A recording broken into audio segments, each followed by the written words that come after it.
तो आज जो हमारा टॉपिक है डिस्कशन का वो इकोसिस्टम है। Ecology and ecosystem. इकोलॉजी हम आपको पढ़ा चुके हैं, बता चुके हैं। तो आज जो हम लोग चर्चा करेंगे वो इकोसिस्टम है, पारिस्थितिकी।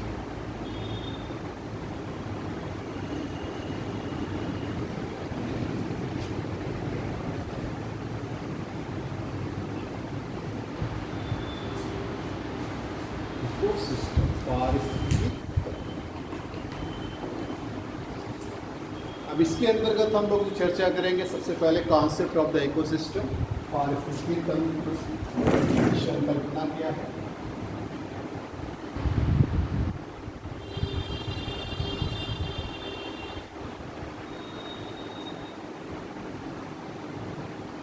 दूसरा please components of the ecosystem,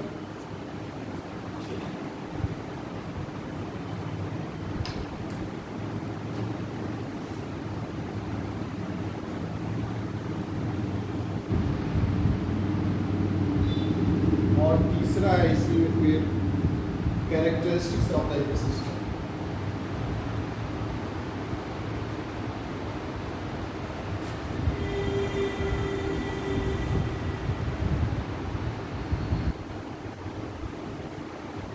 चौथा है इसी में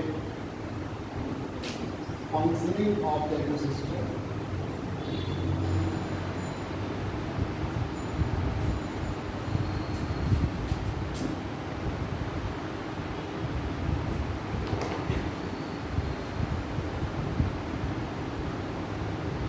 Functioning of ecosystem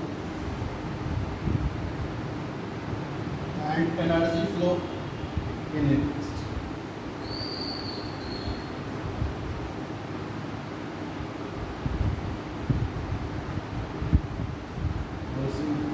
फिर ट्रैफिक लेवल, फोर्सड स्तर,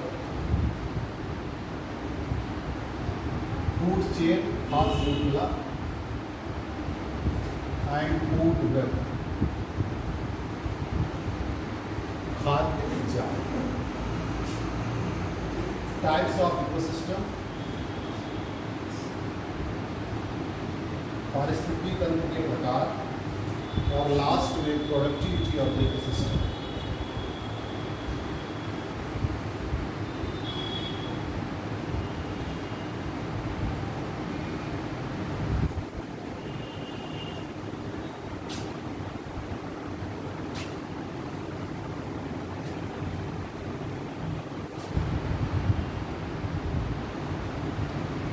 पहला मतलब इसके अंतर्गत जो पारिस्थितिकी तंत्र के अंतर्गत आज पढ़ेंगे, तो पहला है कॉन्सेप्ट ऑफ इकोसिस्टम, पारिस्थितिकी तंत्र की संकल्पना। पारिस्थितिकी तंत्र की संकल्पना, concept of the ecosystem. Next है कंपोनेंट्स ऑफ द इकोसिस्टम, पारिस्थितिकी तंत्र के घटक कौन कौन से, संघटक, कंपोनेंट्स, पारिस्थितिकी तंत्र के संघटक। फिर कैरेक्टरिस्टिक्स ऑफ इकोसिस्टम, पारिस्थितिकी तंत्र की विशेषताएं, आप लोग लिख लीजिए, पारिस्थितिकी तंत्र की विशेषताएं। फिर चौथा है इसमें functioning of ecosystem and energy flow in ecosystem, पारिस्थितिकी तंत्र की क्रियाशीलता एवं पारिस्थितिकी तंत्र में ऊर्जा प्रवाह। पारिस्थितिकी तंत्र की क्रियाशीलता एंड पारिस्थितिकी तंत्र में ऊर्जा प्रवाह। फिर ट्रैफिक लेवल, पोषण स्तर, फूड चेन, खाद्य श्रृंखला एंड फूड वेब, खाद्य जाल या आहार जाल। फिर टाइप्स ऑफ इकोसिस्टम, पारिस्थितिकी तंत्र के प्रकार। फिर लास्ट में प्रोडक्टिविटी ऑफ इकोसिस्टम।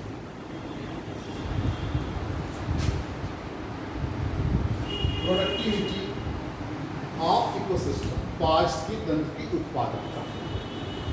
तो हम शुरुआत करते हैं, पहला टॉपिक है हमारा कॉन्सेप्ट ऑफ द इकोसिस्टम।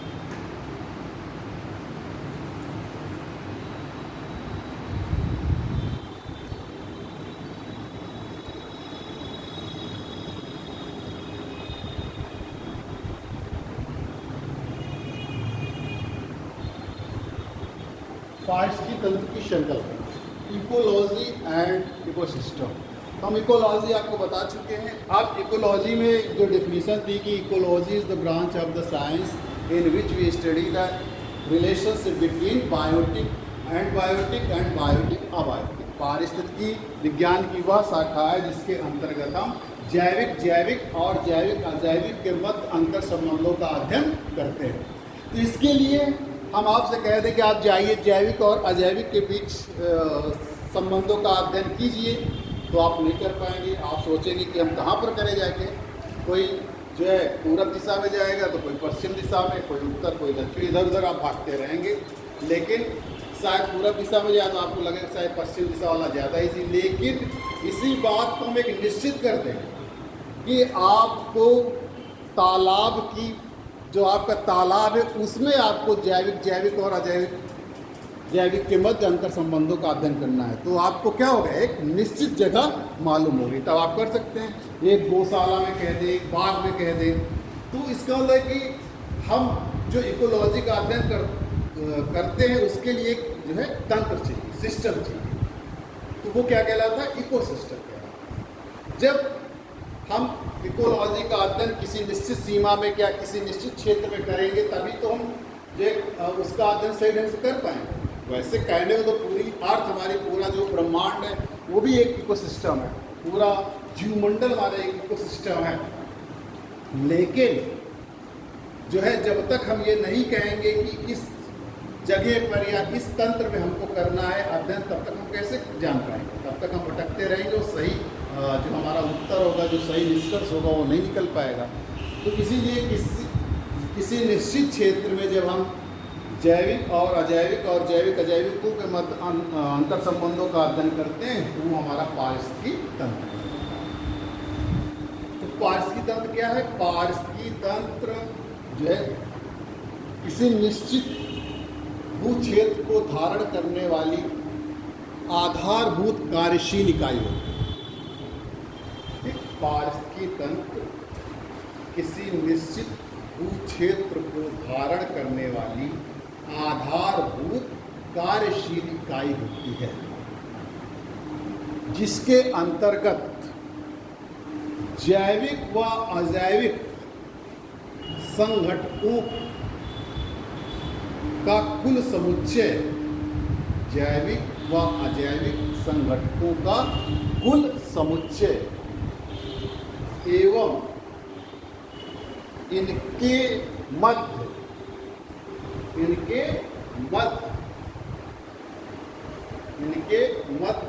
किसी निश्चित समय के संदर्भ में अंतरक्रियाएं सम्मिलित होती हैं। कैसे सुनिए, पारिस्थितिकी तंत्र किसी निश्चित भू क्षेत्र को धारण करने वाली आधारभूत कार्यशील इकाई होती है, जिसके अंतर्गत जैविक और अजैविक संघटकों का कुल समुच्चय एवं इनके मध्य किसी निश्चित समय के संदर्भ में अंतरक्रियाओं को सम्मिलित किया। Ecosystem is a fundamental functional unit. Ecosystem is a fundamental functional unit occupying a definite geographical area characterized by the total assemblage of biotic and abiotic component and included the interaction between them in definite time, in the reference of definite time। ठीक, वही चीज़ हमने बताई कि पारिस्थितिकी तंत्र किसी निश्चित भू क्षेत्र को धारण करने वाली आधारभूत कार्यशील इकाई होती है, जिसके अंतर्गत जैविक और अजैविक संघटकों के कुल समुच्चय एवं इनके मध्य किसी निश्चित समय के संदर्भ में अंतरक्रियाओं को शामिल किया जाता है। एक लाइन इसकी आप समझ सकते हैं। पारिस्थितिकी तंत्र एक निश्चित भू क्षेत्र को धारण करने वाली आधारभूत कार्यशील इकाई होती है। तो इसका मतलब कि आपने कोई तालाब ले लिया तो क्या हो गया, निश्चित क्षेत्र, डेफिनेट एरिया। आधारभूत यानी कि ये आपको जैविक और जैविक अजैविक के मध्य अंतर क्रियाओं को जानने के लिए आधार प्रदान करें। तो ये फंडामेंटल हो गए आधार। कार्यशील, क्या आप जानना चाहते हैं कि इनके बीच क्या अंतर क्या हो रहे हैं, क्या कार्य हो रहे हैं? तो कार्यशील इकाई है, यानी कि एक यूनिट है, तभी तो उस यूनिट में आप अध्ययन करने गए। फिर आपने बताया कि इसके अंतर्गत जैविक और अजैविक संगठकों के कुल समुच्चय, total assemblage of biotic and abiotic component, यानी कि उस जलाशय में जितने भी जैविक और अजैविक जो घटक होंगे उनका कुल समुच्चय, किसी को आपको छोड़ना नहीं। एवं इनके मध्य किसी निश्चित समय के संदर्भ में अंतर क्रियाओं का अध्ययन सम्मिलित किया जाता है, यानी कि इनके बीच क्या अंतर क्रियाएं हो रही हैं। हो सकता है कि वहाँ पर कोई मछली है और छोटे छोटे जो है जीव जंतु हैं, और तालाब के किनारे मान लीजिए मानव है, जो भी है, तो ये उस समय, क्योंकि कोई जरूरी नहीं कि इस समय जो क्रिया हो रही है वो अगले समय में भी हो सकता है अभी मछली तैर रही है, हो सकता है अभी मछली अपना आहार ले रही है, तो दोनों में अंतर हो गया ना। तैर रही है तब उसके साथ जल के साथ क्रिया हो रही, बायोटिक और अबायोटिक के बीच में हो रही है, लेकिन जब वो अपना आहार ले रही है, किसी चीज़ को खा रही है, मान लीजिए किसी कीड़े मकोड़े जो है वहाँ पे उनको खा रही है, तो वो क्या होगा, जैविक के बीच क्रिया। तो हर क्षण क्रियाएं बदलती रहती हैं, हर क्षण अंतर क्रियाएं बदलती रहती है, इसीलिए कहा जाता है कि किसी निश्चित समय के संदर्भ, ये पॉइंट आपको हमेशा याद रखना है कि किसी निश्चित समय के संदर्भ, जैसे इस जो मान लीजिए कि ज्योग्राफिकल एरिया है, इसमें कह दिया जाए कि जैविक और जैविक अजैविक के मध्य अंतर क्रियाओं का अध्ययन कीजिए, तो आपके बीच हमारे बीच में भी अंतर क्रिया हो रही है। दूसरे ही क्षण हमारी क्रिया किसके बीच हो जाएगी, ब्लैक बोर्ड और हम लिख रहे हैं तो हमारी जैविक और अजैविक के बीच में हो जाएगी। अभी आपसे हम इंटरेक्ट हो रहे हैं तो जैविक के बीच हो जाएगी। इसलिए हर पल हमारी अंतर क्रियाएं बदल रही हैं। तो इसीलिए कहा गया है कि किसी निश्चित समय के संदर्भ में या किसी विशेष समय के संदर्भ में उनके मध्य, यानी कि जैविक और जैविक अजैविक के मध्य अंतर क्रियाओं को सम्मिलित करते हैं। समझ में आ गया। इकोसिस्टम क्या है? इकोसिस्टम शब्द का प्रयोग सर्वप्रथम जो एजी टांसले ने किया था 1935 में, 1935। ये क्वेश्चन बहुत आता है, इसको याद रखिएगा। 1935 में एजी टांसले।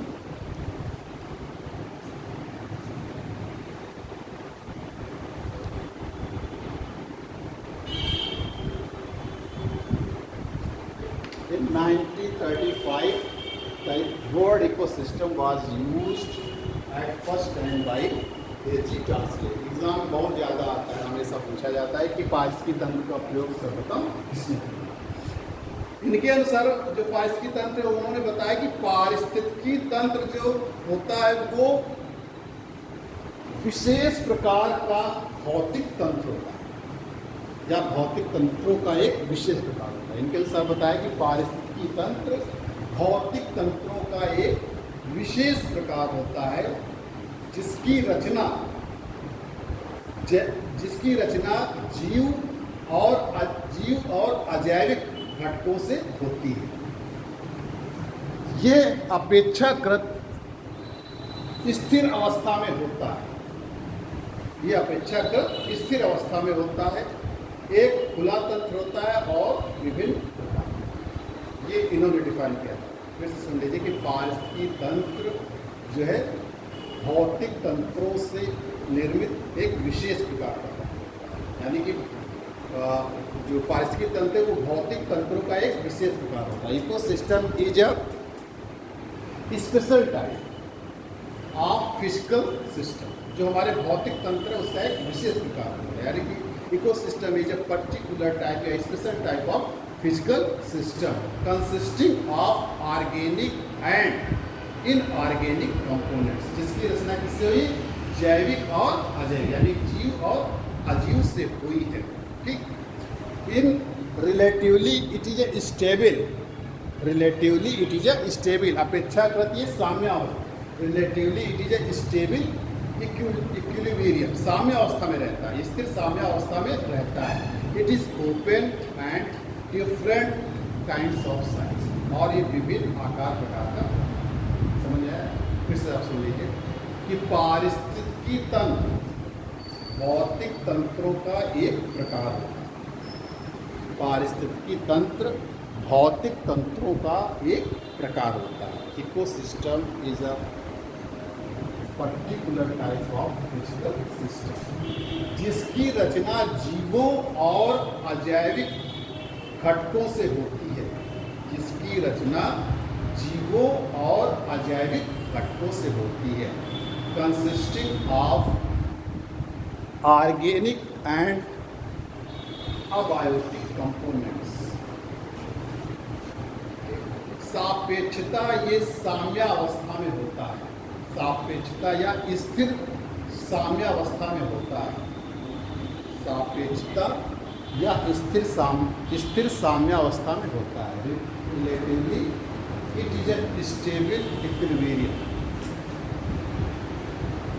यह एक खुला तंत्र होता है, it is a open system.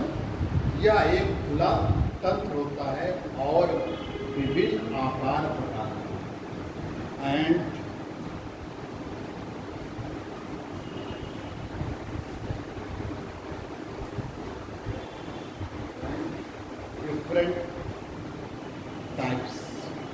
Different types of size, विभिन्न आकार। आगे का समझिए, इनकी डिफिनीशन है, बाकी आप उसको याद रखना है। मेन चीज़ वही है जो हमने आपको बताया। लेकिन यही चांसलर ने चूंकि पार्श्वी तंत्र शब्द का प्रयोग किया था और उसको किस प्रकार परिभाषित किया, वो उनकी मूल परिभाषा जो उन्होंने दी वो हमने आपको बताया। ठीक, अब तो यहाँ तक कोई कन्फ्यूजन नहीं है। आपको बस याद रखना है कि पारिस्थितिकी तंत्र किसी निश्चित भू क्षेत्र को धारण करने वाली आधारभूत कार्यशील इकाई होती है, आधारभूत होती है और कार्यशील इकाई होती है, जिसके अंतर्गत जैविक और अजैविक संगठनों के कुल समुच्चय एवं किसी विशेष समय संदर्भ में इनके मध्य अंतरक्रियाओं को शामिल है। क्योंकि हमारा मुख्य लक्ष्य क्या है, बायोटिक और बायोटिक अबायोटिक के बीच अंतरक्रियाओं का अध्ययन। अब इन अंतरक्रियाओं का अध्ययन कहाँ करेंगे, जो उस पारिस्थितिकी तंत्र में जैविक और अजैविक संगठनों का कुल समुच्चय उपस्थित है। कुल समुच्चय का मतलब उनकी कुल संख्या क्या है, जैविक जो जितने भी जैविक हैं, जितने भी अजैविक, सब उसके अंतर्गत शामिल हो जाएंगे।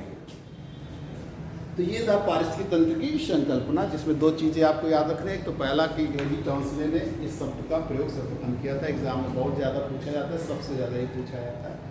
ठीक, और दूसरा इसकी डिफिनेशन कि पारिस्थितिकी तंत्र किसी निश्चित भू क्षेत्र को धारण करने वाली एक आधारभूत कार्यशील इकाई होती है, जिसके अंतर्गत जैविक और अजैविक संगठनों के कुल समुच्चय एवं किसी निश्चित समय में इनके मध्य अंतरक्रियाओं को सम्मिलित किया जाता है। नेक्स्ट हम देख रहे हैं टाइप ए। नेक्स्ट है components of ecosystem.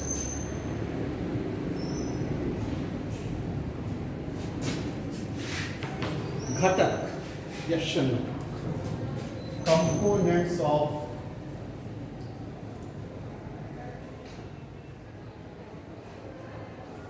Components of ecosystem, पारिस्थितिकी तंत्र के घटक।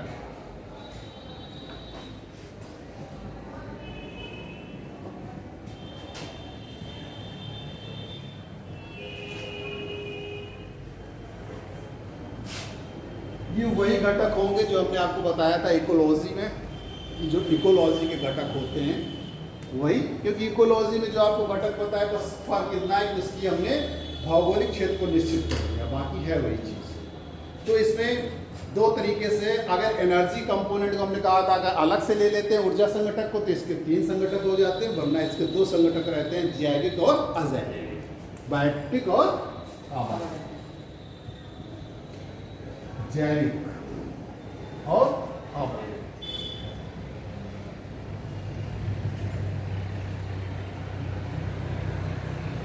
इसको हमने आपको डिटेल में बताया था, आपको स्वपोषित और परपोषित करके बताया था। अब इसके अंतर्गत जो मुख्य रूप से किसको शामिल करते हैं, जो हमारे पेड़ पौधे हैं, plants, animals and micro organism. ठीक, तो they are the 2 components of the ecosystem, first biotic and abiotic components. Biotic components includes the plants, animals and microorganism, and abiotic components includes solar energy, wind, soil, rain, temperature। तो ये सारी चीज़ें abiotic के अंतर्गत आती हैं। Biotic हम दूसरी तरीके से भी कर सकते हैं, जैसे इसमें हम चूंकि पढ़ते हैं आपके लिए ये उत्पादक, हमारे जो प्राथमिक उत्पादक है। तो उत्पादक जो हमने उस बार बताया भी था आपको, प्रोड्यूसर जिसे बोलते हैं। दूसरा उपभोक्ता, कंज्यूमर। और तीसरा अपघटक या वियोजक इसको बोलते हैं,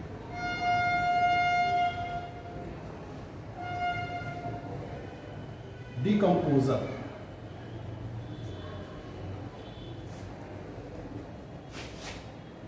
ठीक, उत्पादक में हमारे हरे पेड़ पौधे आते हैं, ठीक, जो सूर्य का प्रकाश की उपस्थिति में प्रकाश संश्लेषण विधि से अपना भोजन स्वयं बनाते हैं, इसलिए स्वपोषित कहलाते हैं उत्पादक, प्रोड्यूसर। इसके बाद उपभोक्ता। उपभोक्ता 3 प्रकार के होते हैं, primary, secondary and tertiary. Primary consumer, जिसको हम लोग प्राथमिक उपभोक्ता बोलते हैं।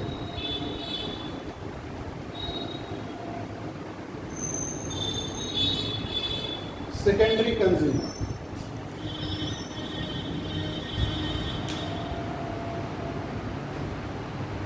द्वितीयक उपभोक्ता।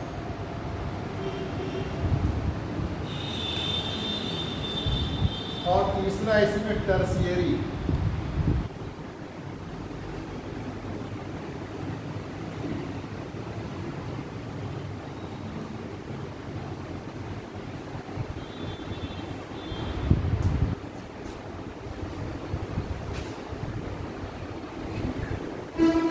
अब जैसे ये तो उत्पादक हो गए पेड़ पौधे, इसीलिए स्वपोषित भी कहलाते हैं, ऑटोट्रोफ कहलाते हैं, क्योंकि ये अपने भोजन का निर्माण स्वयं करते हैं। उपभोक्ता ये दूसरों पर डिपेंड है। प्राथमिक उपभोक्ता उनको कहते हैं जो शाकाहारी होते हैं, जो पेड़ पौधों से अपना आहार ग्रहण करते हैं, वो प्राथमिक उपभोक्ता के अंतर्गत आते हैं। द्वितीय उपभोक्ता जो मांसाहारी होते हैं, जो शाकाहारी जानवरों से अपना भोजन या शाकाहारी जीवों को अपना शिकार बनाकर भोजन प्राप्त करते हैं, वो द्वितीय उपभोक्ता कहते हैं। उनको हम कार्निवोरस कहते हैं। और प्राथमिक उपभोक्ता को हम लोग हर्बीवोरस कहते हैं, जो शाकाहारी होते हैं। टर्शियरी कंज्यूमर जो होते हैं, तृतीय उपभोक्ता, वो जो है शाकाहारी भी होते हैं और मांसाहारी भी होते हैं। ठीक, जैसे मानव है, सर्वाहारी इसके अंतर्गत लिया जाता है। ये एक पोषण स्तर के अलावा अन्य पोषण स्तरों से भी अपना आहार ग्रहण करते हैं, तो वो टर्शियरी उपभोक्ता कहलाते हैं, कंज्यूमर। वियोजक, अब ये जब मृत हो जाते हैं जीव जंतु, आप जो देखते हैं मर जाते हैं, तो उनमें जो संचित ऊर्जा रहती है उसी से ये डिकम्पोजर, यानी कि उनके जो जटिल तत्वों को सरल तत्वों में परिवर्तित करते हैं ताकि वो मिट्टी में मिल जाएं, तो जो ऊर्जा वो रिलीज होती है उसी ऊर्जा को ये ग्रहण करते हैं। डिकम्पोज करना यानी कि विघटित कर देना जटिल तत्वों को, जो हमारा मानव या एनिमल्स जो भी चीज़ें हैं वो जटिल तत्वों से जो बनी हुई है उनको क्या कर देते हैं, सरल तत्वों में परिवर्तित कर देते हैं, डिकम्पोज कर देते हैं, विघटित कर देते हैं, वियोजित कर देते हैं, ताकि वो सॉइल में मिल जाए। हमने आपको बताया था कि कोई भी जानवर, कोई मालूम कुत्ता मरा पड़ा हुआ है, बिल्ली मरी पड़ी हुई, इसको कोई उठाने नहीं जाता, लेकिन धीरे धीरे देखेंगे आप उसमें असंख्य छोटे छोटे जीव जानवर, छोटे छोटे जीव लगे होते हैं जिन्हें हम लोग माइक्रो ऑर्गेनिज्म कहते हैं। वही इस चीज़ को डिकम्पोज करते हैं, सूक्ष्म जीव। उसको क्या करते हैं, 3-4 दिन में, 5 दिन में, जैसा आकार है उसका, वो खत्म हो जाता है वहाँ से। उसको कोई उठाने तो नहीं जाता, उसका अपघटन कौन करता है, ये माइक्रो ऑर्गेनिज्म कहते हैं, सूक्ष्म जीव कहते हैं। ये उन जटिल तत्व चूंकि मिट्टी में नहीं आसानी से मिल सकते हैं, जटिल तत्वों को सरल तत्वों में परिवर्तित कर देते हैं और वो आसानी से मिट्टी में मिल जाते हैं, जो पेड़ पौधों के द्वारा पोषक तत्वों के रूप में फिर से जो है ले लिए जाते हैं। अजैविक में अजैविक घटक जो है, जो भी आप सब देख रहे हैं, जैसे सौरिक प्रकाश देख रहे हैं, सोलर एनर्जी देख रहे हैं,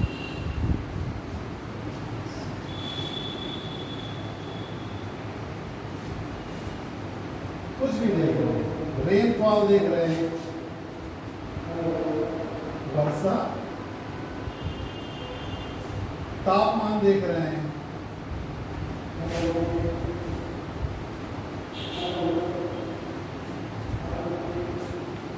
रेनफॉल, वर्षा, टेम्परेचर, तापमान, सॉइल, मिट्टी,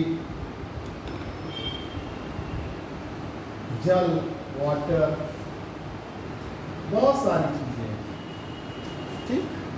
विंड, हवा, उच्चावच, रिलीफ, तो ये सब किस में आ रही है? अजैविक में आ रही है।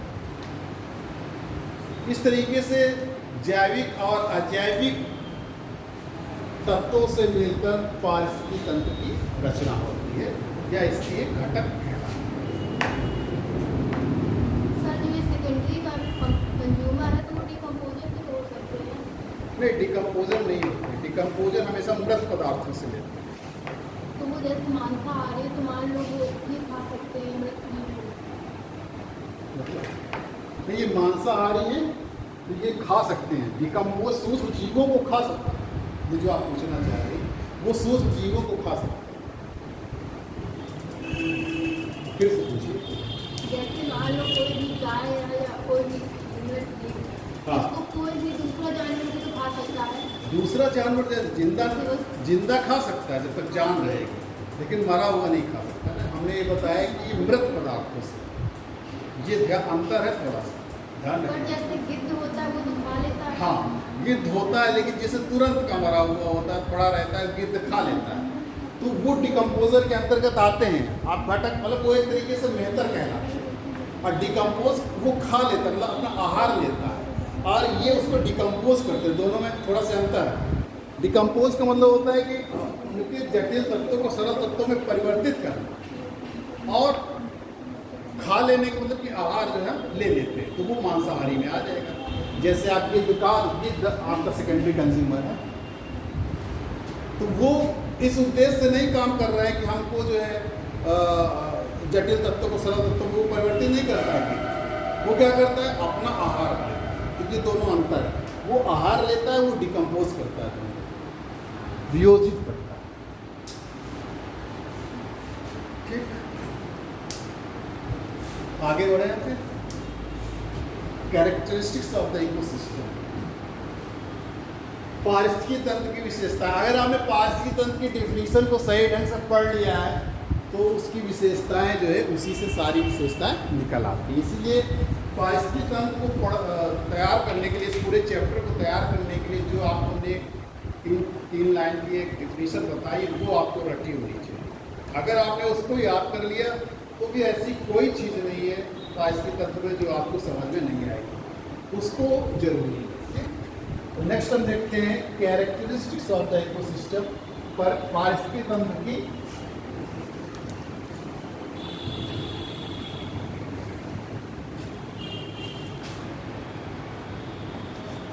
पारिस्थितिकी तंत्र की विशेषताएं। अब आपकी डेफिनेशन को 2-4 बार पढ़ ले, फिर आपको विशेषताएं बहुत आसानी से समझ में आएगी।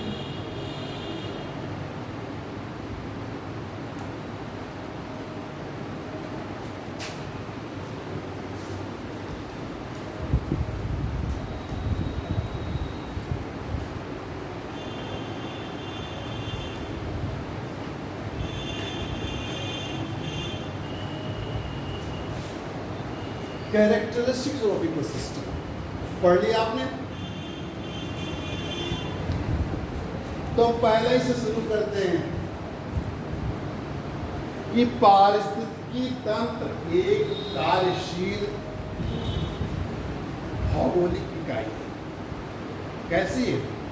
पहले हमने विशेषता बताई, कार्यशील भौगोलिक इकाई, फंक्शनल यूनिट।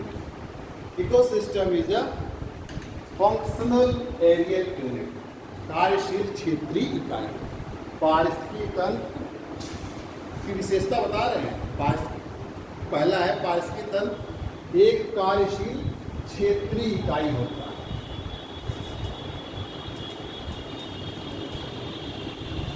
पूरा तो लिखना संभव नहीं, तो थोड़ा थोड़ा है। पारिस्थितिकी तंत्र एक कार्यशील क्षेत्रीय इकाई होता है। Ecosystem is a functional areal unit. जब तक क्षेत्र नहीं होगा, जब तक कार्य नहीं होगा, तब तक उसको पारिस्थितिक तंत्र नहीं माना जाएगा। क्योंकि यही तो हमारा उद्देश्य है कि निश्चित क्षेत्र में जो कार्य हो रहा है, जो अंतर क्रियाएं हो रही, उसका अध्ययन। तो ये आपने लाइन पहली ही लिखी कि पारिस्थितिक तंत्र किसी निश्चित क्षेत्र को धारण करने वाली आधारभूत कार्यशील इकाई। पहला उसी से आपने निकाला कार्यशील क्षेत्रीय इकाई। फिर दूसरा जवाब में देखें कार्यशील क्षेत्रीय इकाई होती है, तो इसका मतलब ये कि इसका एक निश्चित क्षेत्र होता है। वहाँ तो केवल क्षेत्रीय इकाई लिख दिया, लेकिन वो क्षेत्र क्या होगा, निश्चित होगा। पारिस्थितिक तंत्र का एक निश्चित क्षेत्र होता है, डेफिनेट एरिया होता है, निश्चित भौगोलिक होता है। Ecosystem as a definite geographical area and it is a aerial dimension of ecosystem। ये क्या होता है, पारिस्थितिक तंत्र का जो क्षेत्रीय आयाम। फिर से सुन लें, पारिस्थितिक तंत्र का एक निश्चित भौगोलिक क्षेत्र होता है, यह पारिस्थितिक तंत्र का क्षेत्रीय। अब आप देखिए कि अब निश्चित क्षेत्र है, अब इस पारिस्थितिक तंत्र की रचना कैसी हुई है। इसका मतलब कि पारिस्थितिक तंत्र के जो संघटक हैं, कंपोनेंट्स हैं, वो दो हैं। यानी कि पारिस्थितिक तंत्र के मुख्य रूप से दो घटक हैं। कौन से, बायोटिक और अबायोटिक, जैविक और अजैविक। यानी कि पारिस्थितिक तंत्र के जो है दो घटक हैं, जैविक और अजैविक। कहीं कहीं आपको तीन भी मिल जाएगा, तो आप कंफ्यूज नहीं होंगे। एग्जाम में 2 या 3 साथ साथ नहीं रहते। तो पारिस्थितिक तंत्र के दो घटक, जैविक और अजैविक। तो इसके घटक हो गए दो, अजैविक अजैविक।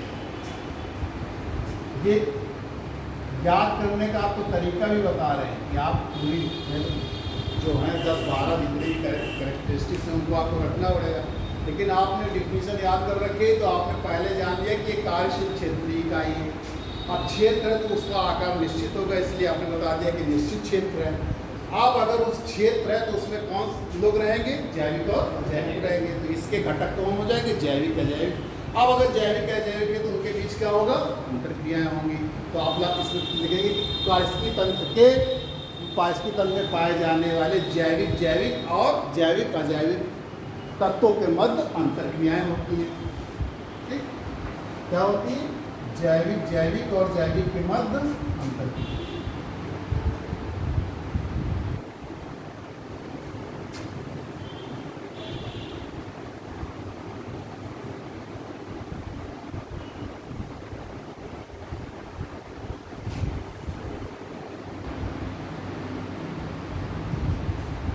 जैविक और जैविक अजैविक के मध्य अंतर क्रिया।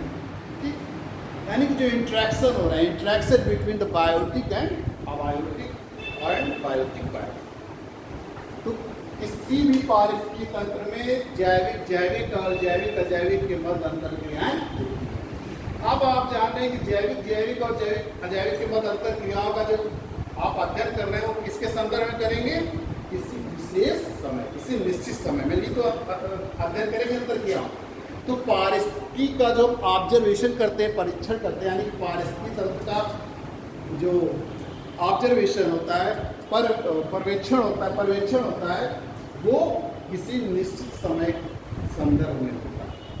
ये इसकी अगली विशेषता है कि किसी विशेष समय में, यानी कि किसी निश्चित समय के संदर्भ में पारिस्थितिक तंत्र का ऑब्जर्वेशन किया जाता है, परीक्षण किया जाता है।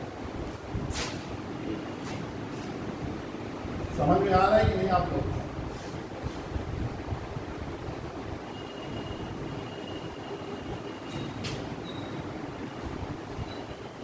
समझ में आ रहा है कि केवल डिफिनीशन से ही बता रहे हैं, जो आपने डिफिनीशन पढ़ी सारी अभी तक वही विशेषता है।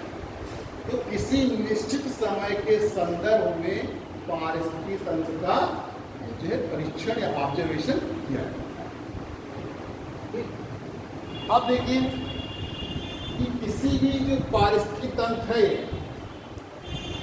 अब इसमें ये जो कार्य हो रहे हैं उसके लिए क्या जरूरी है, ऊर्जा जरूरी है। बिना ऊर्जा के कार्य नहीं हो सकते। आपने कह तो दिया कि किसी निश्चित समय के संदर्भ में उनके मध्य अंतर क्रियाओं का अध्ययन करेंगे। तो अंतर क्रियाओं के लिए क्या चाहिए, क्रिया होने के लिए क्या हो, ऊर्जा होना चाहिए। तो किसी भी पारिस्थितिकी तंत्र में विभिन्न प्रकार की ऊर्जाएं होती हैं, लेकिन सबसे प्रमुख ऊर्जा कौन है, सोलर एनर्जी। यानी कि पारिस्थितिकी तंत्र में विभिन्न प्रकार की ऊर्जा है, जैसे हमारा टाइडल एनर्जी है, ज्वार ऊर्जा है, थर्मल एनर्जी है, तापीय ऊर्जा है, भूतापीय ऊर्जा, जियोथर्मल एनर्जी है, विभिन्न प्रकार की ऊर्जा होती है। यानी कि किसी भी पारिस्थितिकी तंत्र में विभिन्न प्रकार की ऊर्जा होती है, लेकिन सबसे महत्वपूर्ण ऊर्जा कौन है, सोलर एनर्जी, सौर एनर्जी।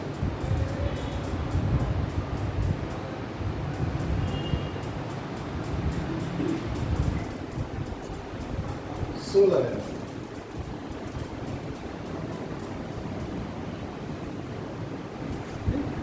यानी किसी भी पारिस्थितिक तंत्र में विभिन्न प्रकार की ऊर्जाएं होती है, जिनमें सबसे महत्वपूर्ण सोलर एनर्जी होती है। इसी सोलर एनर्जी को पारिस्थितिक तंत्र का मुख्य वाहक बल कहा जाता है। ठीक, यानी कि पारिस्थितिक तंत्र का मुख्य वाहक बल क्या है, सोलर एनर्जी। ये भी क्वेश्चन बहुत आता है।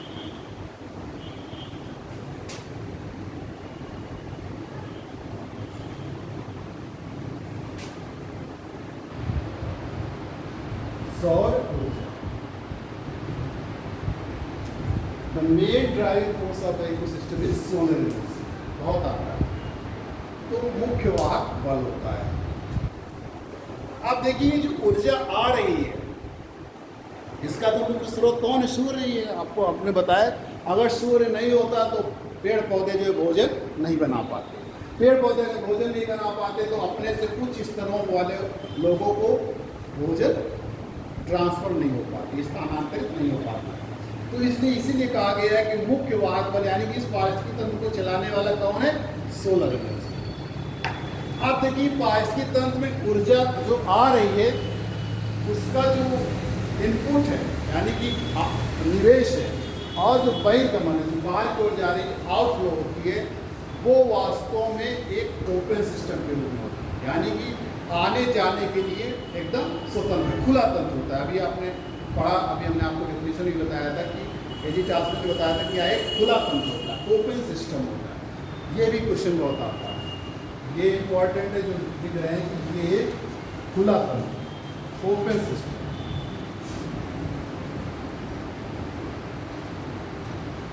ओपन सिस्टम बहुत आता है, उसमें आता है कि इनमें से कौन सही है, इसको बता दिया जाता है कि यह एक बंद तंत्र, क्लोज सिस्टम, वो सही नहीं रहता, या एक खुला तंत्र। ये भी बहुत इंपॉर्टेंट है। कहने का मतलब कि ऊर्जा का आवेश, जो ऊर्जा का निवेश हो रहा है और जो ऊर्जा का आउटफ्लो हो रहा है, बहिर्गमन हो रहा है, उसमें कोई रोक टोक नहीं है। क्लोज सिस्टम नहीं है कि इससे जो ऊर्जा आई है वो उससे बाहर नहीं जा पाएगी, वो फिर से आएगी। और ये ऊर्जा का जो निवेश और बहिर्गमन होता है वो यूनिडायरेक्शनल में होता है, एक दिशीय प्रवाह होता है। ये भी ध्यान रखो, ये भी बहुत आता है। ऊर्जा का प्रवाह एक दिशा, यूनिडायरेक्शनल या एक दिशा। जैसे कि श्वसन के द्वारा जो ऊर्जा विमुक्त की जाती है जीवधारियों द्वारा, वो फिर वापस नहीं आती, यानी कि एक ही दिशा में होता है। तो ऊर्जा का प्रवाह एक दिश होता है, यानी कि flow of the energy is in unidirection. ये भी बहुत आता है, ऊर्जा का प्रवाह एक दिश होता है। अब आप देखिए कि ये जो पारिस्थितिकी तंत्र है वो एक ही तरीके से हमेशा नहीं रहता, या एक ही समय में उसका विकास नहीं हो जाता, एक सीक्वेंस में विकास होता है, एक अनुक्रम में विकास होता है। तो पारिस्थितिकी तंत्र का जो विकास एवं संवर्धन, इनरिचमेंट, जो है कई अनुक्रमों में होता है, कई सीक्वेंस में होता है। इन अनुक्रमों के मध्य, इन सीक्वेंस के मध्य जो एक संक्रमण जोन होता है, यानी कि कोई चीज़ बदलने में समय लगता है और थोड़े दिन समय एक जैसी रहती है, संक्रमण फेज होता है। वो जो संक्रमण क्षेत्र होता है, जो संक्रमण क्षेत्र होता है, वो कहलाता है सेरे। जो संक्रमण क्षेत्र, दो अनुक्रम, ये भी आता है एग्जाम, तो अनुक्रम के संक्रमण क्षेत्र को सेरे कहते हैं। सेरे दो अनुक्रम के यानी दो सीक्वेंस हो रहे हैं। जैसे पहले धीरे धीरे छोटे पौधे, छोटे पौधे से बड़े पौधे हो गए, लेकिन सब एक साथ तो बड़े नहीं हो जाएंगे, क्योंकि सभी पौधों का जो है विकास करने का समय अलग अलग है, बड़े होने का समय अलग अलग है। कोई पेड़ जल्दी बड़ा हो जाता है, कोई पेड़ जल्दी से 1 मीटर लंबाई का हो जाएगा, कुछ पेड़ छोटे थोड़े समय में होंगे। लेकिन एक समय जरूर आएगा कि मान लीजिए 1 साल में कोई 1 मीटर का हो गया, कोई आधा मीटर का हो गया, ठीक, कोई जो है 1/3 मीटर का रहा, लेकिन कुछ समय बाद 4-5 साल बाद जो है वो कुछ पेड़ जो है एक समान पहुंच जाएंगे। तो ये जो इनके बीच का समय था वो एक संक्रमण हो, जिसमें जो कुछ छोटे थे और कुछ बड़े थे। जैसे कि मान लीजिए कि बांदा में है, जो इसके बाहरी क्षेत्र हैं बाईपास के पास में, वो अभी संक्रमण क्षेत्र में चल रहे हैं, यानी कि वो शहरी पूरी तरीके से नहीं हुए, ना तो पूरी तरीके से ग्रामीण है और ना पूरी तरीके से शहरी, बीच की अवस्था है। उनके सीक्वेंस, उनके अनुक्रम में पहले वो ग्रामीण थे, उनका अनुक्रम क्या था, ग्रामीण था, ठीक। इसके बाद कुछ समय पश्चात वो क्या हो जाएंगे, पूरी तरीके से शहरी हो जाएंगे। जब बांदा के शहर का और प्रसार होगा तो वो शहर हो जाएंगे। तो ये जो बीच का क्षेत्र है वो क्या कहलाता है, संक्रमण क्षेत्र कहलाता है। उसी तरीके से जो वनस्पतियों के विकास के अनुक्रम का जो क्षेत्र, संक्रमण क्षेत्र होता है, उसको हम सेरे कहते हैं। एक अनुक्रम से विकास होता है और जब वो अपने चरम पे पहुंच जाता है, यानी कि अब ये विकास इसका नहीं होगा, अब क्या होगा, इसका ह्रास होगा। जैसे कोई पेड़ बड़ा हो गया, एक ऊंचाई तक पहुंच गया, एक जितना उसकी, अब जब उसका समय समाप्त हो रहा है तो धीरे धीरे उसका क्षरण होगा। तो उस ऊंचाई यानी कि जब वो अंतिम अपने शिखर से पहुंच जाता है, एकदम अंतिम विकास की अवस्था में पहुंच जाता है, तो उसको हम लोग कहते हैं क्लाइमेक्स। ये भी आता है, क्या कहते हैं, क्लाइमेक्स, यानी कि विकास की जो चरम अवस्था होती है उसको कहते हैं क्लाइमेक्स। विकास की चरम अवस्था को क्लाइमेक्स कहा जाता है। अब इसी में देखिए और सुनिए, इसमें विभिन्न प्रकार के क्या हैं, प्राकृतिक संसाधन पाए जाते हैं। पारिस्थितिकी तंत्र प्राकृतिक संसाधनों में रिच होता है, संपन्न होता है, प्राकृतिक संसाधनों में संपन्न। ये सब क्या है, वनस्पति है, संसाधनों में संपन्न, जीव जंतु हैं, और हवा है, जल है, मिट्टी है, ये क्या है, सब संसाधन है, प्राकृतिक संसाधन, प्रकृति के द्वारा संसाधन लिए गए हैं, नेचुरल रिसोर्सेज कहते हैं। तो प्राकृतिक संसाधनों में संपन्न होता है। पारिस्थितिकी तंत्र क्या होता है, प्राकृतिक संसाधनों में संपन्न होता है।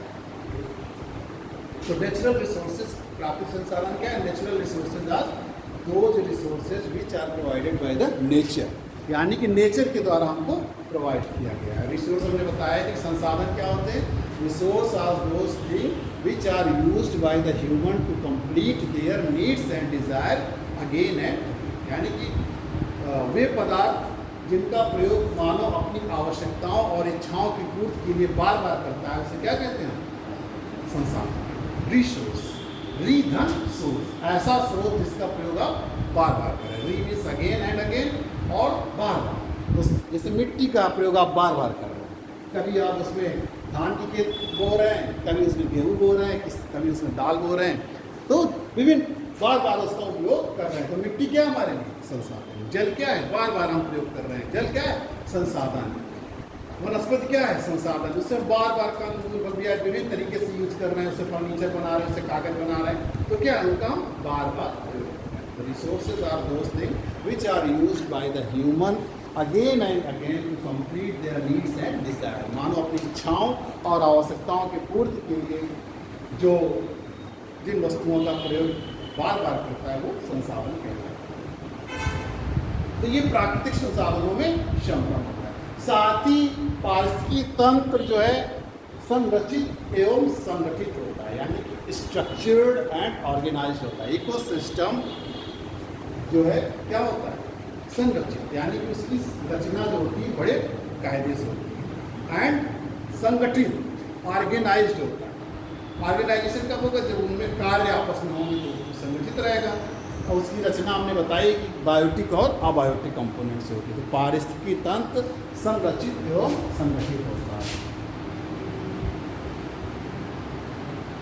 एवं संगठित।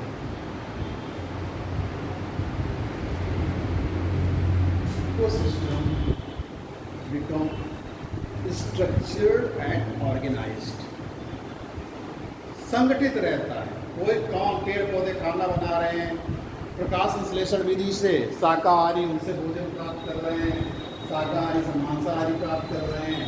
इस तरीके से क्या है, वो पूरा एक संगठित ऑर्गेनाइज्ड। फिर इसी में देखिए कि जो जैविक अजैविक के बीच क्रियाएं हो रही है वास्तव में इतनी आसान नहीं है जितनी हम लोग समझ के उसका अध्ययन कर रहे हैं।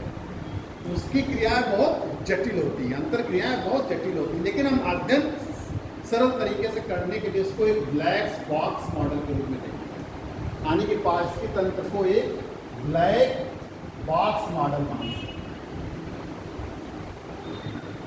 जिनमें हम सरल अंतर क्रियाओं को तो आसानी से देख लेते हैं, लेकिन जो जटिल अंतर क्रियाएं वो हमारे लिए अपारदर्शी हो जाती हैं, यानी कि उनको हम अध्ययन में काउंट नहीं करते। तो पारिस्थितिकी तंत्र जो है एक ब्लैक बॉक्स मॉडल के रूप में, ब्लैक बॉक्स यानी ब्लैक बॉक्स मॉडल है, उसमें जटिल क्रियाएं आपको नहीं दिखती, केवल सरल अंतर क्रियाएं दिख रही हैं। अगर हम जटिल क्रियाओं का अध्ययन कर लेंगे तो पारिस्थितिकी तंत्र में जैविक और अजैविक के मध्य अंतर क्रियाओं का अध्ययन करना बहुत कठिन हो जाएगा। इसीलिए पारिस्थितिकी तंत्र एक ब्लैक बॉक्स मॉडल के रूप में होता है, जिसमें हम सरल अंतर क्रियाओं का, यानी कि जो अंतर क्रियाएं हो रही हैं उनके मध्य सरल अंतर क्रियाओं को तो देख लेते हैं। सरल अंतर क्रियाओं के लिए वो पारदर्शी होता है, लेकिन जटिल अंतर क्रियाओं के लिए वो अपारदर्शी होता है, उसको हम नहीं देखते। ठीक, और फिर लास्ट में कि पारिस्थितिकी तंत्र तब तक अपनी साम्यावस्था, स्थिर अवस्था में रहता है जब तक इसके किसी एक अथवा एक से अधिक तत्वों को नुकसान न पहुंचाए या उसको अव्यवस्थित न किया। जैसे पेड़ है, आप पेड़ काट रहे हैं तो पारिस्थितिकी तंत्र क्या हो रहा है, असंतुलित होता जा रहा है। आपने काटा केवल पेड़, लेकिन उससे प्रभावित हुई वर्षा, उससे प्रभावित हुआ तापमान, उससे प्रभावित हुई एग्रीकल्चर, उससे प्रभावित हुई मिट्टी। तो केवल एक चीज को आपने डिस्टर्ब किया तो पूरा पारिस्थितिकी तंत्र हमारा क्या हो गया, अस्थिर हो गया, असंतुलित हो गया। पारिस्थितिकी तंत्र तब तक अपनी साम्यावस्था में रहता है जब तक कि उसके किसी एक अथवा एक से अधिक तत्वों को डिस्टर्ब न किया जाए या अव्यवस्थित। ये इसकी विशेषता है। इसमें से ऐसी कोई विशेषता नहीं है जो आपको उस परिभाषा में ना समझ में आती हो। डिफिनेशन याद कर लेंगे, एक क्रम से अगर इनकी विशेषताएं याद करेंगे तो याद। तो नेक्स्ट चले functioning of ecosystem and energy flow in ecosystem. ये सारी चीज़ें आती हैं, ऐसा कोई चीज़ आपको नहीं पढ़ाते, एग्जाम में नहीं आता, लेकिन इसके पढ़ने के लिए आपको घर में पढ़ना पड़ेगा कई बार। IAS की जो आप लोग प्रिपरेशन करते हैं एक बार के समझ में नहीं आता। जब आप 3-4 बार इन चीज़ों को पढ़ेंगे, घर में बार बार पढ़ेंगे, तब कहीं आपको समझ में आएगा 2-4 महीने बाद। एकदम तुरंत समझ में नहीं आता। IAS आप जानते सबसे कठिन एग्जाम होता है, तो इसलिए आप ये ना सोचिए कि हमको तुरंत समझ में नहीं आया तो क्या, उसको आप पढ़िए, खूब कई बार पढ़िए। कोई चीज़ नहीं समझ में आती आप हमसे आप पूछ सकते हैं, आप उसको अंडरलाइन कर लीजिए। जब हमारी क्लास है तो पूछ लीजिए, क्लास के बाद पढ़िए। लेकिन ये आपको थोड़ी मेहनत करनी पड़ेगी। IAS एग्ज़ाम में बड़ी मेहनत करनी पड़ेगी।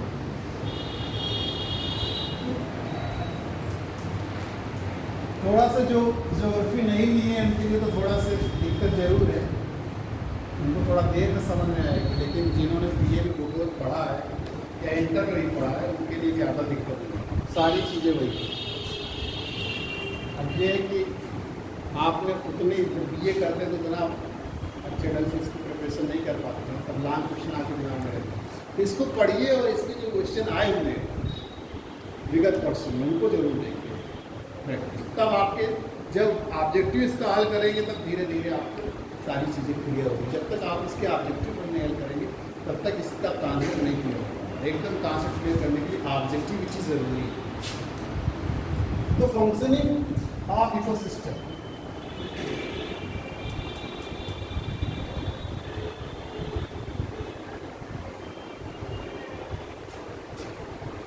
and energy flow.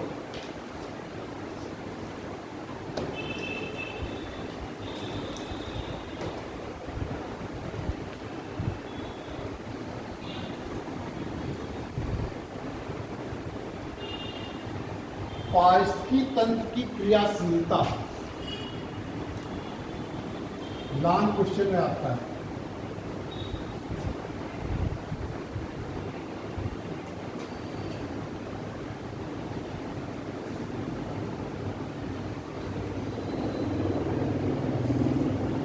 क्रियाशीलता एवं पारिस्थितिकी तंत्र में ऊर्जा प्रवाह।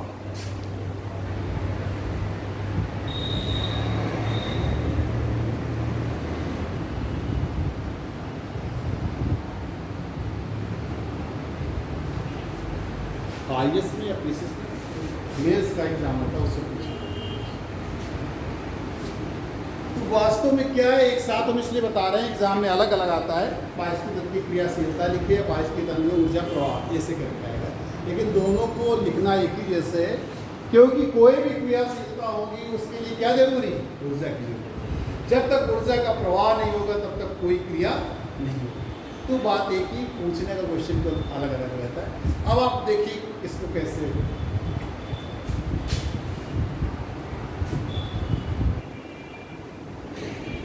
ये हमारा पोषण स्तर 1, ट्रॉपिक लेवल 1।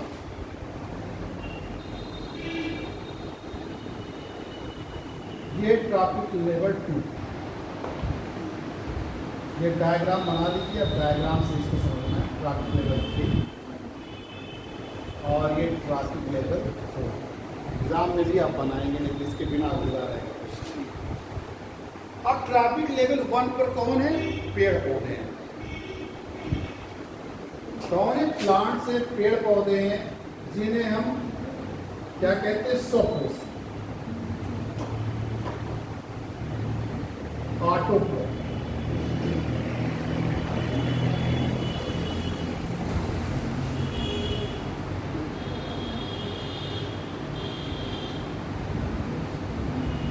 ये हमारा सन है और सूर्य से ऊर्जा जो है पेड़ पौधे प्राप्त करते हैं।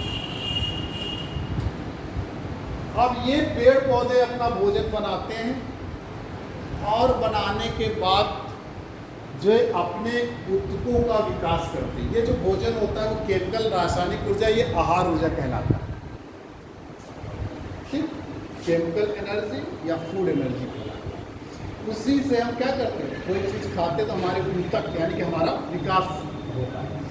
फिर जो बची हुई ऊर्जा है ये ट्रॉपिक लेवल 2 में चली जाती है, जिसके अंतर्गत क्या आते हैं, हमारे शाकाहारी जीव जंतु आते हैं, जिन्हें हम लोग हर्बीवोरस कहते हैं।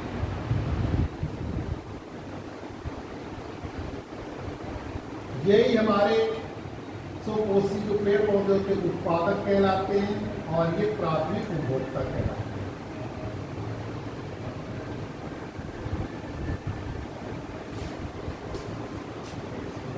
ये याद रखिए कि जो इधर लिख रहे हैं वो सारे क्वेश्चन एग्जाम में पूछे जाते हैं। ये जो हम लिख रहे हैं ये सारे क्वेश्चन पूछे आते हैं। ये आता है ट्रॉपिक लेवल में 1 में कौन आता है, ट्रॉपिक लेवल 2 में कौन आता है। फिर इसके बाद ट्रॉपिक लेवल 2 शाकाहारी यानी कि अपने पेड़ पौधों से भोजन प्राप्त करता है और अपने ऊतकों को मजबूत करता है, और बची हुई ऊर्जा जब मांसाहारी जो जीव होते हैं इनको अपना शिकार बनाते हैं तो वो ऊर्जा उसमें स्थानांतरित हो जाती है। जिसे हम लोग कहते हैं कार्निवोर्स, मांसाहार, यही हमारे द्वितीय उपभोक्ता है। फिर ट्रॉपिक लेवल 3,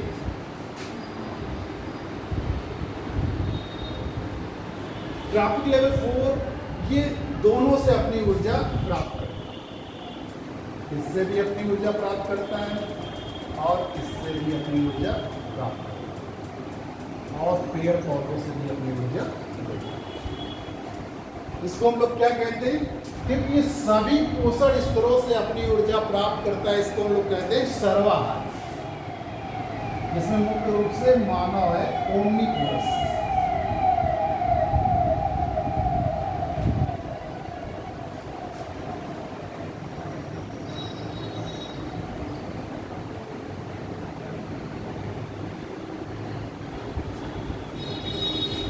अब जो प्राथमिक उपभोग जो उत्पादक है, प्राइमरी प्रोड्यूसर है, जो हमारे पेड़ पौधे अपना भोजन जो है बनाते हैं प्रकाश संश्लेषण विधि से और अपने ऊतकों को मजबूत करते हैं, ठीक, और बची हुई ऊर्जा ट्रांसफर कर देते हैं और कुछ ऊर्जा जो है शोषण के रूप में खर्च हो जाती है, जो वायुमंडल में चली जाती है, जो पुनः दोबारा नहीं आती,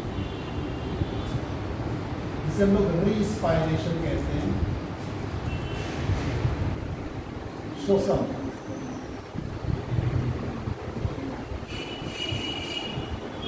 शोषण के रूप में ऊर्जा विमुक्त हो जाती है। इसी तरीके से ट्रॉपिक लेवल 2 भी है। शोषण का मतलब कि जो हम कार्य कर रहे हैं, जो कार्य करने में ऊर्जा होती है, अगर दौड़ते हैं तो बड़ी तेजी से ऊर्जा खर्च होती है, धीरे से खड़े रहते हैं जगह ऊर्जा कम खर्च होती है, तो ऊर्जा शोषण के रूप में खर्च भापने लगती है तेजी से। तो क्या ऊर्जा हमारी जो खर्चा हो रही है वो आपको शोषण के रूप में दिखाई देती है।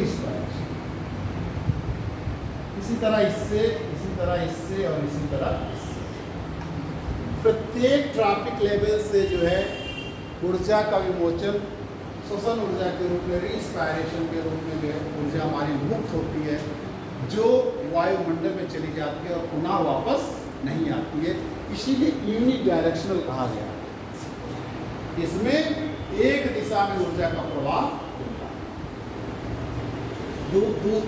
मतलब दो दिशाओं में नहीं होता है। क्वेश्चन आता है, कभी कभी लिखा रहेगा कि पारिस्थितिकी तंत्र में ऊर्जा का प्रवाह ड्यू डायरेक्शनल होता है, द्विदिश होता है, एक दिश होता है। पदार्थों का संचरण इन्हीं के माध्यम से चक्रीय क्रम में तो होता है, लेकिन ऊर्जा का प्रवाह चक्रीय क्रम में नहीं होता है, यूनिडायरेक्शनल। अब आप देखिए सबसे निचले स्तर पे यहाँ पे अपघटक होते हैं, डिकम्पोजर होते हैं,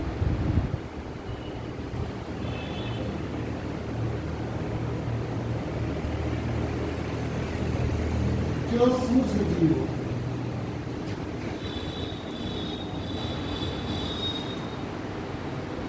अब ये हर स्तर से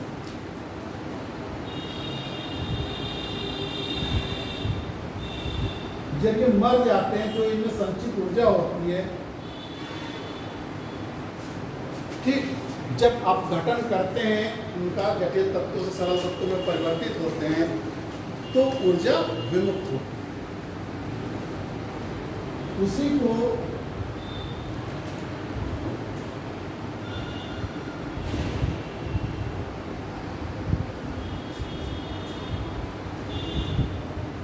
अब ये जो मर जाते हैं मृत पदार्थ हैं, इन्हीं को किसमें बदल देते हैं, सरल तत्वों में बदल देते हैं और पेड़ पौधे फिर उन्हीं को ले लेते हैं। ये जटिल तत्वों को सरल तत्वों में,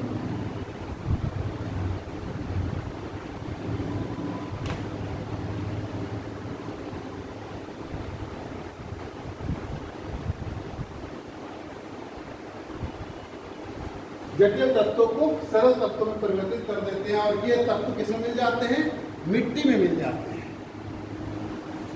सॉइल यहाँ पे बनाते हैं मिट्टी।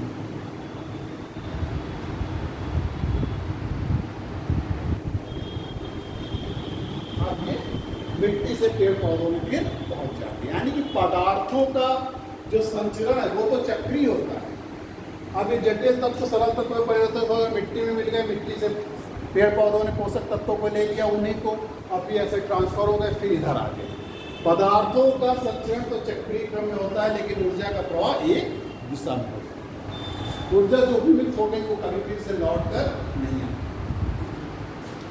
यही इसकी क्रियाशीलता भी है, इसकी फंक्शनिंग है। इसको आपको थोड़ा भाषा में लिखना होगा कि पारिस्थितिकी तंत्र की क्रियाशीलता के लिए, यानी पारिस्थितिकी तंत्र में क्रिया के लिए या किसी भी तंत्र में या पारिस्थितिकी तंत्र में क्रियाशीलता के लिए ऊर्जा का प्रवाह आवश्यक है। बिना ऊर्जा के प्रवाह के किसी भी कोई भी तंत्र क्रियाशील नहीं हो सकता है। पारिस्थितिकी तंत्र में क्रियाशीलता या ऊर्जा का जो प्रवाह का जो मुख्य स्रोत है वो क्या है? सूर्य। सूर्य से ऊर्जा प्राप्त करके ट्रॉपिक लेवल 1 यानी पोषण स्तर 1 में उपस्थित हरे पेड़ पौधे प्रकाश संश्लेषण की उपस्थिति में अपना भोजन स्वयं निर्मित करते हैं और वो इसीलिए स्वपोषी कहलाते हैं और उत्पादन करते हैं, तो इसलिए प्राथमिक उत्पादक भी कहलाते हैं। ये उस ऊर्जा का कुछ भाग अपने उत्कों को मजबूत करने में प्रयोग में लाते हैं और बची हुई ऊर्जा को द्वितीयक पोषण स्तर पर यानी पोषण स्तर 2 पर उपस्थित जो शाकाहारी जीव जंतु होते हैं, जो इन पर निर्भर हैं, जैसे आपका बैल है, बकरी है, ये जो क्या है इससे ऊर्जा प्राप्त करते हैं। इसमें ये ऊर्जा अपने स्थानांतरित कर देते हैं। कुछ ऊर्जा का विमोचन या वियुक्त जो है श्वसन ऊर्जा के रूप में करते हैं। इसी तरीके से ट्रॉपिकल लेवल 3 पर शाकाहारी जीव जंतुओं को अपना शिकार बनाते हैं, तो ऊर्जा जो है ट्रॉपिक लेवल 3 में चली जाती है। चूँकि ये शाकाहारी जंतुओं का मांस खाकर अपनी ऊर्जा प्राप्त करते हैं, इसलिए उनको मांसाहारी कहते हैं। सर्वाहारी जो होता है वो पोषण स्तर 3, पोषण स्तर 2, पोषण स्तर 1 तीनों से अपने ऊर्जा अपने आहार का जो स्रोत होता है वो तीनों पोषणों स्तरों से प्राप्त करता है, इसीलिए इसको सर्वाहारी कहते हैं, ओमनिवोरस कहते हैं, जिसमें ह्यूमन मैन आता है। पूछा जाता है मानव किस श्रेणी में? बताया जाता है कि मानव सर्वाहारी है। ऐसे पूछा जाएगा कि मानव किस श्रेणी के अंतर्गत आता है? चारों ऑप्शन दिए रहेंगे आपको, ऑटोट्रॉफ, हर्बीवोरस, कार्निवोरस, ओमनिवोरस। ये ट्रॉपिक लेवल पूरा पता होना चाहिए। ये जानने की एक तरीके से किसी भी इकोलॉजी या इकोसिस्टम का कोर पॉइंट है। अगर ये आपको नहीं मालूम है तो फिर आपको कुछ भी नहीं मालूम, ये आपको मालूम है। इसी से फंक्शनिंग होती है। ठीक, ये बात आप समझ गए। ये थी पारिस्थितिकी तंत्र की क्रियाशीलता। अब आप देखिए ट्रॉपिक लेवल और food chain and food web. ये पोषण स्तर, ये आप देख रहे हैं सब पोषण स्तर। फूड चेन खाद्य श्रृंखला और फूड वेब खाद्य जाल सब आते हैं, सारे क्वेश्चन आते हैं। ऐसा कोई क्वेश्चन नहीं है जो टॉपिक हम आपको बता रहे हैं जो नहीं आता है। ट्रॉपिक लेवल क्या होता है, पोषण स्तर क्या होता है। अब आप देख रहे हैं जो आहार ऊर्जा का प्रवाह हो रहा है वो एक हायरार्किकल ऑर्डर में हो रहा है। किसमें हो रहा है? एक अनुक्रम में हो रहा है। पहले पोषण स्तर 1 से 2 में, 2 से 3 में, 3 से 4 में, एक क्रम में हो रहा है, हायरार्किकल ऑर्डर में हो रहा है, अनुक्रम में हो रहा है। पोषण स्तर से 1 से पोषण स्तर 2, पोषण स्तर 3। लेकिन आप देख रहे हैं ये एक तरीके से स्तर है या बिंदु है जिनसे होकर ऊर्जा का स्थानांतरण एक वर्ग के जीवों से दूसरे वर्ग के जीवों में स्थानांतरित हो रही है। यहाँ पर देखिए उत्पादक है और यहाँ पर शाकाहारी है, तो एक वर्ग के जीव तो उत्पादक है, दूसरे वर्ग के जीव शाकाहारी, इनमें ऊर्जा का स्थानांतरण हो रहा है। इसी तरीके से यहाँ पर शाकाहारी है, इनसे मांसाहारी में हो रहा है। तो जिस बिंदु या जिस स्तर पर एक वर्ग के जीवों से दूसरे वर्ग के जीवों में ऊर्जा का स्थानांतरण होता है, उस बिंदु या उस स्तर को हम क्या कहते हैं? ट्रॉपिक लेवल कहते हैं, पोषण स्तर कहते हैं। आएगा समझ? फिर से आप समझ, एक वर्ग या एक जीवों से, एक वर्ग के जीवों से, एक वर्ग के जीव ये हो गए, दूसरे वर्ग के जीव ये हो गए, यानी कि एक वर्ग के जीवों से दूसरे वर्ग के जीवों में ऊर्जा का स्थानांतरण जिस बिंदु या जिस स्तर पर होता है उसे क्या कहते हैं? पोषण स्तर कहते हैं, ट्रॉपिक लेवल। आप इसको लिख लीजिए। ये सारी छोटी छोटी चीज़ें, लेकिन आप जब बुक में कई बार पढ़ेंगे तब क्लियर होता है। अब जाकर आप पढ़ लेंगे तो आपको चीज़ें क्लियर क्लियर होते हैं, बहुत समय लगता है इनको क्लियर करने में, आपको सालों लग जाते हैं। तो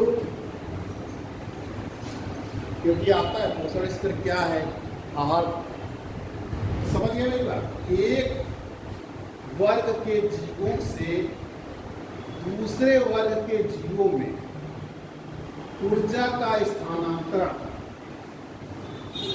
जिस बिंदु या जिस स्तर पर होता है, जिस बिंदु या स्तर पर होता है, उसे हम पोषण स्तर ट्रॉपिक लेवल जिस बिंदु पर होता है, जिस बिंदु या जिस स्तर पर होता है, उसे पोषण स्तर।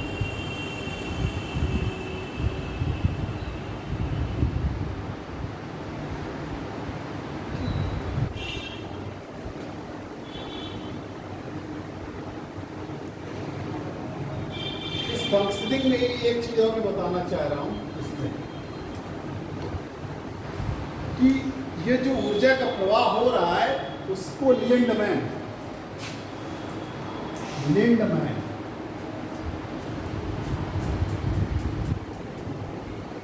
1942 में सिद्धांत दिए थे, 5 सिद्धांत। तो उसको आप थोड़ा थोड़ा से ले, इनका प्रिंसिपल पहला सिद्धांत क्या था, फर्स्ट था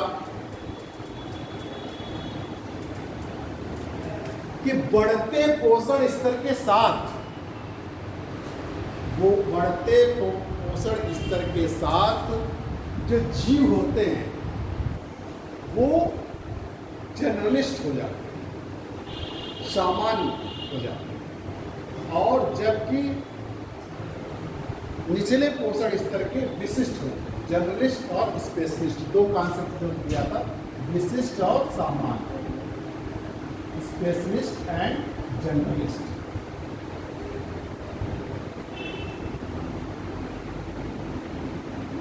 एक बार आगे इसमें आया हुआ इसलिए बता रहे हैं, विशिष्ट और सामान्य। देखिए जैसे जैसे पढ़ रहा है पोषण स्तर, यानी कि शाकाहारी जीव जंतु हैं तो केवल किस पर निर्भर है, पेड़ पौधे पर निर्भर। जबकि ट्रॉपिक लेवल 3 गया वो किस पर निर्भर है, ये इस पर निर्भर है। फिर इसके बाद ये किस पर निर्भर है, इस सब पर निर्भर है। यानी कि जैसे जैसे पोषण स्तर बढ़ता जा रहा है वैसे वैसे वो हरफन मौला टाइप के होते जा रहे हैं, कि वो अपने आहार का स्रोत कई जगह से ले रहे हैं। यानी कि वो क्या हो जा रहे हैं, सामान्य हो रहा है, सामान्य चीज़ों को खा सकते हैं, जो भी चीज़ें दिखाई दे रही हैं। लेकिन ये शाकाहारी क्या करेंगे, केवल विशिष्ट चीज को ही खाएंगे, किनको, केवल पेड़ पौधे, केवल पेड़ पौधों से ही मुख्य रूप से अपना भोजन कहलाता है। तो निचले स्तर के जो होते हैं, लो ट्रॉपिक लेवल के लोग होते हैं, लो ट्रॉपिक लेवल वाले विशिष्ट कहलाते हैं, जबकि ऊपर वाले जो अपर ट्रॉपिक लेवल के होते हैं वो क्या कहलाते हैं, सामान्य कहलाते हैं। एक बार आइए क्वेश्चन आया था इसलिए कि निचले पोषण स्तर के जीव विशिष्ट होते हैं, जबकि ऊंचे पोषण स्तर के जीव सामान्य।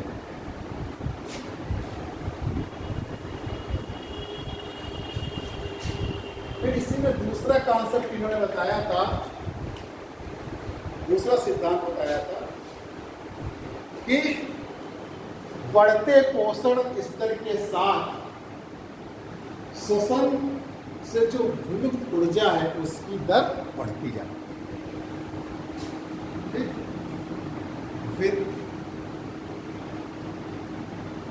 with increasing the trophic level increases the respiration rate। पेड़ पौधे तो एक जगह स्थिर हैं, ना तो वो कार्य कर रहे हैं, तो उनके द्वारा विमुक्त ऊर्जा क्या है, बहुत कम है।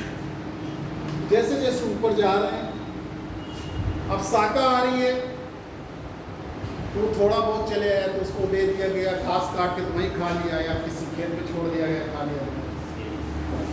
लेकिन जो शिकार करने वाला है वो क्या करता है, उससे भी ज़्यादा मेहनत करता है। शेर को देखिए कितनी मेहनत करता है।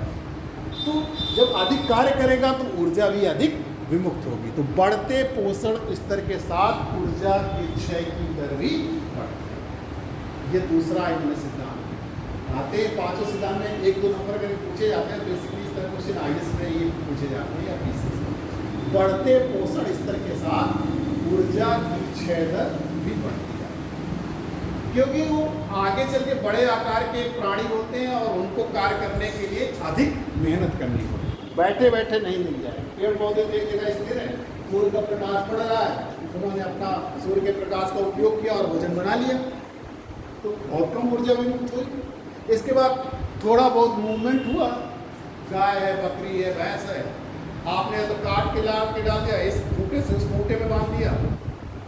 शहरों में जहाँ जगह नहीं है, जहाँ जगह है तो आप आधा 1 किलोमीटर में ले गए खेत में और वहाँ से उनको चरा कर ले आए, तो बहुत कम मूवमेंट है। लेकिन इसके बाद जैसे शिकारी शेर, वो क्या कर रहा है, वो पहले ताक लगाएगा, अब उसका जैसे पीछा करना शुरू हुआ, मान लो हिरन को आहट हो गई कि हमको शेर पीछा करा, अब वो भागता जाएगा, शेर भी उसके पीछे भागता जाएगा, तो उसकी ऊर्जा की क्षय क्या है, अधिक। तो बढ़ते पोषण स्तर के साथ ऊर्जा की क्षय दर जो है वो अधिक।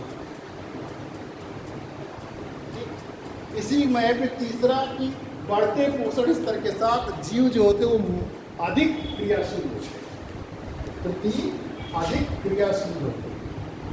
बढ़ते पोषण स्तर के साथ जो जीव होते हैं वो मोर एक्टिव होते हैं, अधिक क्रियाशील होते हैं। With increasing the trophic level the animals और मोर एक्टिव, अधिक क्रियाशील होते हैं। गाय भैंस देखो एक खूंटे में बांधी हुई, जैसे लग रहा है पक रहेंगी, खड़ी रहेंगी, उससे कोई वो मतलब नहीं है। चारा डाला है तो खा लिया हमने, पानी रख दिया तो वो पी लिया। लेकिन वहीं शेर हो कितना एक्टिव रहते हैं, क्योंकि उनको अपने शिकार की खोज करना है। तो बढ़ते पोषण स्तर के साथ जो है जीव अधिक क्रियाशील होता है। फिर चौथा है इसी में मोर इफिशिएंट, अधिक दक्ष होता है। उसके अंदर क्या होती है, इफिशियंसी अधिक होती है, क्षमता अधिक होती है। गाय भैंस है वो एक ही जगह खड़ी रहेगी, बैठी रहेगी, चिल्लाती रहेगी, आपको दे दिया जाए, लेकिन उनकी उनकी दक्षता नहीं होती। जबकि शेर वगैरह में क्या होंगे, बहुत दक्ष, एक जगह से दूसरी जगह जाएंगे, अगर उनको भोजन वहाँ नहीं मिल रहा है तो न जाने कितने किलोमीटर वो यात्रा कर लेंगे। तो मोर इफिशियंट होते हैं, मोर दक्ष होते हैं, उनके अंदर एफिशिएंसी अधिक होती है। तो बढ़ते पोषण स्तर के साथ जीवों की दक्षता अधिक होती है। यदि आप चौथे में लिखें, बढ़ते पोषण स्तर के साथ जीवों की दक्षता अधिक होती है, मोर इफिशिएंट होते हैं। और इसमें पांचवा है, जो आहार श्रृंखला होती है वो हमेशा छोटे होने का प्रयास करती है। जो खाद्य श्रृंखला है, हमारी आहार श्रृंखला है, वो छोटी होने का प्रयास, यानी वो अधिक लंबी, क्योंकि जैसे जैसे ऊपर की ओर जाते हैं वैसे वैसे ऊर्जा की दर अधिक होती जाती है, तो ऊर्जा उतनी रह नहीं पाती। इसलिए क्या होती है, आहार श्रृंखला हमेशा छोटी रहने का प्रयास करती है। तो यह ध्यान रखिएगा। ये 5 सिद्धांत उन्होंने दिए थे लिंडमैन ने। आपसे ये नहीं पूछा जाएगा कि लिंडमैन ने कौन से सिद्धांत दिए थे, आपसे ये पूछा जाएगा उनके सिद्धांत 1, 2, 3 में पूछा जाता है कि इनमें से निम्नलिखित में से कौन सही है कि नहीं थे। जैसे आपको लिख दिया गया कि बढ़ते पोषण स्तर के साथ जो है जीव जो होते हैं वो विशिष्ट होते हैं, जबकि ये गलत। सही क्या है, बढ़ते पोषण स्तर के साथ वो जनरलिस्ट होते जाते हैं, सामान्य होते हैं। तो इस तरीके से आईएएस में 1, 2, 3, 4 करके पूछा जाता है। ट्रॉपिक लेवल, जिस स्तर या बिंदु पर एक वर्ग के जीवों से दूसरे वर्ग के जीवों में ऊर्जा का स्थानांतरण होता है, उसे हम पोषण स्तर कहते हैं। अब आप ये देख रहे हैं कि ये जो ऊर्जा का स्थानांतरण हो रहा है वो एक श्रृंखला के रूप में, एक हायरार्किकल अनुक्रम में हो रहा है, और ये एक श्रृंखला के रूप में हो रहा है, एक सीरीज में हो रहा है। ट्रॉपिक लेवल 1 से ट्रॉपिक लेवल 2 में गया, ट्रॉपिक लेवल 3 में गया, ट्रॉपिक लेवल 4 में गया। मान लीजिए कोई पेड़ है, ट्री है, उस पे रहने वाला कोई कीड़ा है, कोई पेड़ है, ट्री है, अब इससे ये ऊर्जा प्राप्त कर रहा है, ये कीड़ा जो इसमें इंसेक्ट रह रहा है, ये प्राप्त कर रहा है। इसको कौन खा रहा है? मेढक खा रहा है। मान लीजिए उसी जगह नीचे मेढक, इसके बाद मेढक को कौन खा रहा है? सांप खा रहा है। जो स्नेक है आपका, सांप को कौन खा रहा है? गिद्ध खा रहा है, बाज खा रहा है, जो भी दिक्कत है।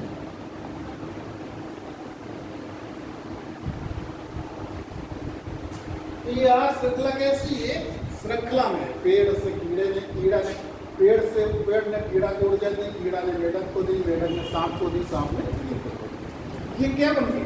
फूड चेन बन गई, आहार श्रृंखला बन गई। यानी कि जीवों जो आहार एनर्जी है या रासायनिक ऊर्जा है, रासायनिक ऊर्जा या आहार ऊर्जा का स्थानांतरण एक पोषण स्तर से दूसरे पोषण स्तर में एक श्रृंखला के रूप में होता है। इसे हम लोग क्या कहते हैं? फूड चेन कहते हैं, आहार श्रृंखला कहते हैं। आई बात समझना ज़्यादा जरूरी है आपको, क्योंकि लिखा तो बुक में भी, आप उसका कॉन्सेप्ट समझ देंगे तो किताब में बहुत आसानी से फिर आपको समझ में आएगा।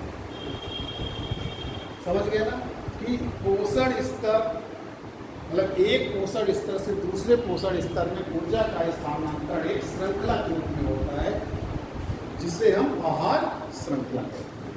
पेड़ से कीड़ा, देखिए एक श्रृंखला के रूप में होता है। लेकिन जो बात करने में हम इतना आसान है, लेकिन ऐसा नहीं है। पोषण स्तर या पोषण एकदम रैखिक नहीं है। क्या होता है, कई जगह पर जो है हमारा पोषण का जो संबंध होता है वो कई बिंदुओं से होता है, एक जगह से नहीं होता, एक जगह से नहीं होता।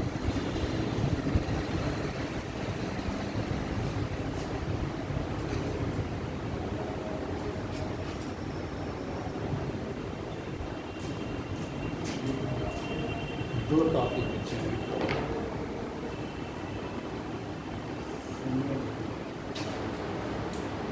अब देखिए जैसे ये पेड़ है,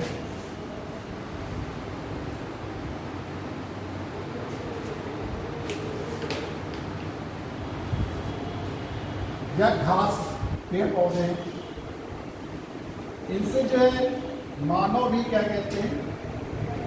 भोजन प्राप्त कर रहा है या कुछ जरूरतों की चीजें प्राप्त कर रहा है। साथ ही साथ हिरण भी इससे कर रहा है, साथ ही साथ बकरी भी इससे,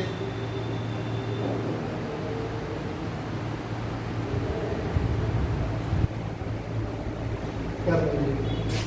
पेड़ पौधे जो है अपना सनलाइट का प्रयोग करते हैं, बना या नीचे से मिट्टी इनको मिली, मिट्टी से अपना पोषक तत्व मिले हुए। अब देखिए यही शेर है,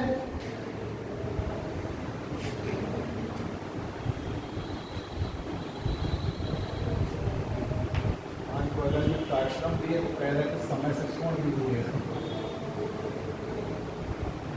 अब देखिए शेर है, चीता है,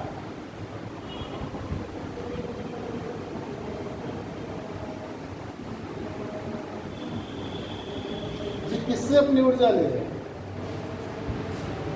अब देखिए मानव जो है पेड़ पौधों से भी लिया, हिरण से भी प्राप्त कर रहा है, बकरी से भी प्राप्त कर रहा है, हिरण से शेर भी प्राप्त कर रहा है, चीता भी प्राप्त कर रहा है, बकरी से शेर भी प्राप्त कर रहा है, चीता भी प्राप्त कर रहा है। लास्ट में जो आप घटक, ये इनके मृत पदार्थों से, सबसे, इनसे भी प्राप्त कर रहा है, इनसे भी प्राप्त कर रहा है, इनसे भी प्राप्त कर रहा है, इनसे भी प्राप्त कर रहा है और इनसे भी प्राप्त कर रहा है। और अब घटक जो सरल तत्वों को किससे मिलाते हैं? और देखिए जो आहार श्रृंखला आपको भी हमने दिखाई थी, एक क्रम में थी, वो कैसे उलझ गई।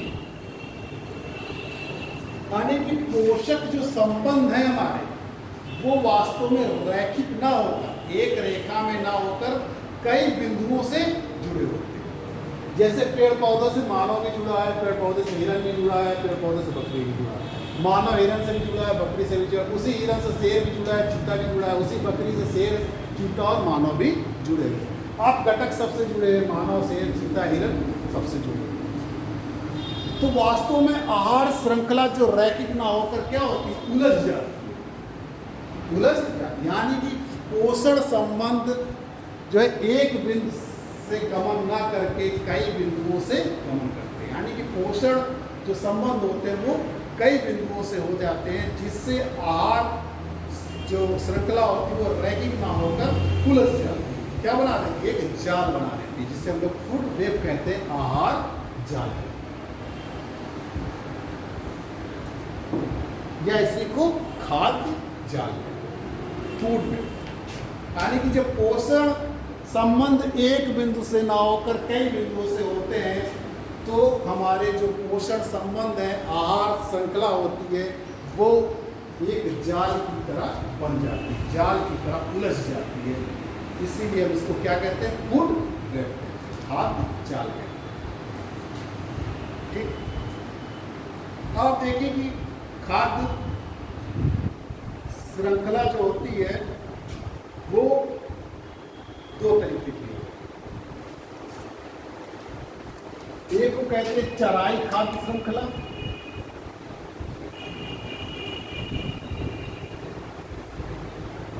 Grazing food chain,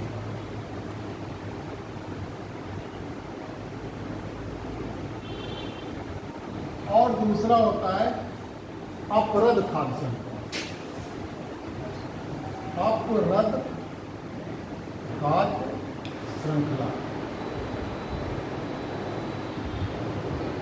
डेक्टिटस food chain.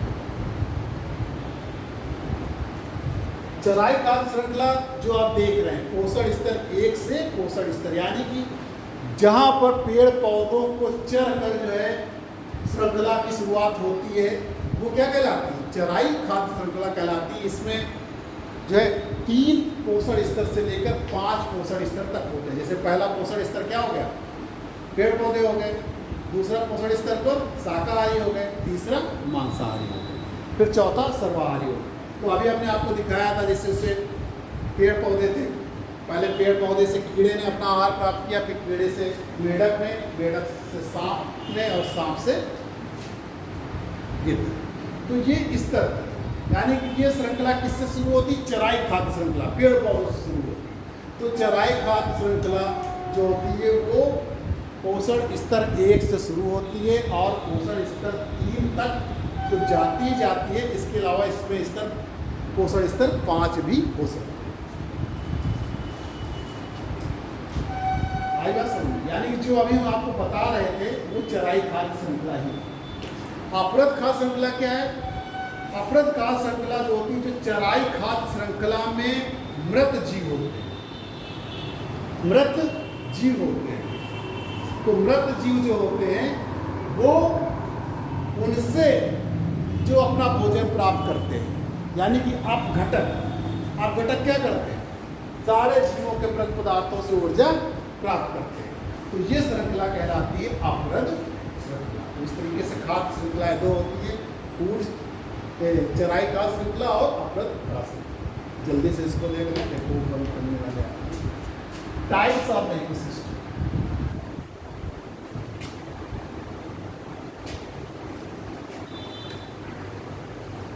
Types of the ecosystem में 2 तरीके के, वैसे कई तरीके से बताए गए हैं, लेकिन हम आपको 2 तरीके से बता रहे हैं। एक है स्थलीय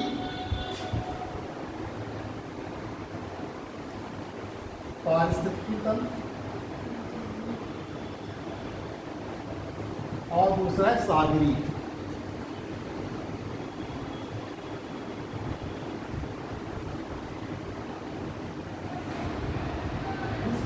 इसको लैंड इकोसिस्टम बोलते हैं और इसको मैरीन इकोसिस्टम बोलते हैं।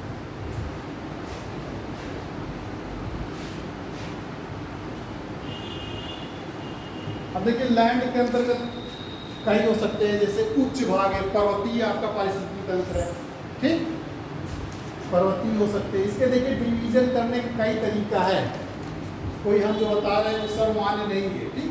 पर्वतीय हो गया या उच्च भाग पारिस्थितिकी तंत्र कहलाते हैं, ठीक, उच्च स्तर। दूसरा निम्न भाग पर्वतीय स्थल जैसे मैदानी हो गया। इसी में जैसे ऊष्ण मरुस्थल हो गए, उसी तरीके से शीत मरुस्थल हो गए। पर्वतीय तंत्र या उच्च भाग कोई भी तंत्र हो सकता है कि आप सागरी में भी दो तरीके के होते हैं, ताजे जल का पारिस्थितिक तंत्र और एक सागरी।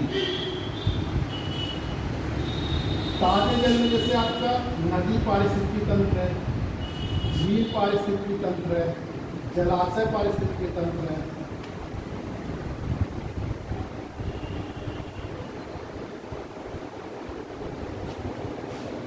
दलदल का पारिस्थितिकी तंत्र है। ये सब ताजे जल में।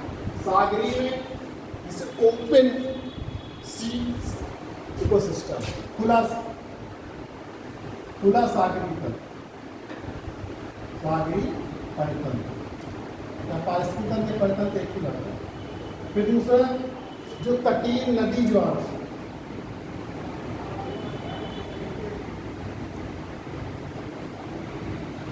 इसी तरीके से कोरल पारिस्थितिकी।